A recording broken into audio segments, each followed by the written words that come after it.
ఈసారి వరలక్ష్మి వ్రతం చేసుకోవడం కుదరదేమో అన్న స్టేజ్ నుంచి యాక్చువల్గా అమ్మవారిని డెకరేట్ చేసే వరకు వచ్చాను. కొత్త అపార్ట్మెంట్కి మూవ్ అయ్యాక వచ్చిన మొదటి పండగ ఇది అండ్ నా ఫేవరెట్ ఫెస్టివల్ కూడా.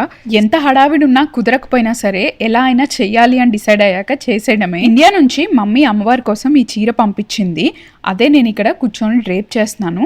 ఇప్పుడు వింటేజ్ శారీస్ బాగా ట్రెండ్లో ఉన్నాయి కదా, సో ఒక మంచి మ్యాంగో గ్రీన్కి పర్పుల్ కాంబినేషన్లో శారీ తెప్పించాను. లాస్ట్ ఇయర్ అయితే వెనకాల బ్యాక్ డ్రాప్ కూడా మేమే మొత్తం డెకరేట్ చేశాము. కానీ ఈసారి అమ్మవారు మనకి పనులు కొంచెం ఈజీగా చేద్దామని డిసైడ్ అయినట్టున్నారు.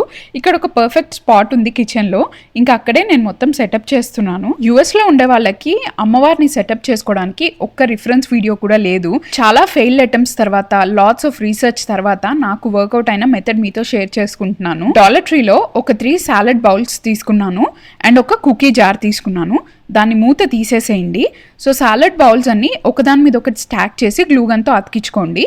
టాప్ పార్ట్లో ఈ కుకీ జార్ పెట్టుకుంటే ఇది మనకి బాడీ లాగా వర్క్ అవుతుంది అనమాట. ఇప్పుడు ఆ కుకీ జార్ కదలకుండా లోపల కొంచెం బియ్యం వేసి ఫిల్ చేశాను. ఇప్పుడు అమ్మవారి రూపు సెటప్ చేసి అది స్టడీగా ఉండడానికి బియ్యం లోపల ఒక స్టడీగా ఉండే స్టిక్ కానీ ఏదో ఒకటి గుచ్చండి.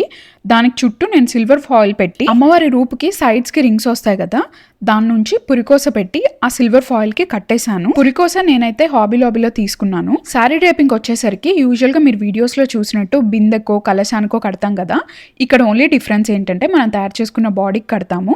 ఫుల్గా ఇలా కనిపిస్తుంది. ఈ ఇయర్ అమ్మవారిని ఇలా రెడీ చేశాను నేను. మీకు నచ్చినట్లయితే సబ్స్క్రైబ్ చేసుకోండి. బాయ్.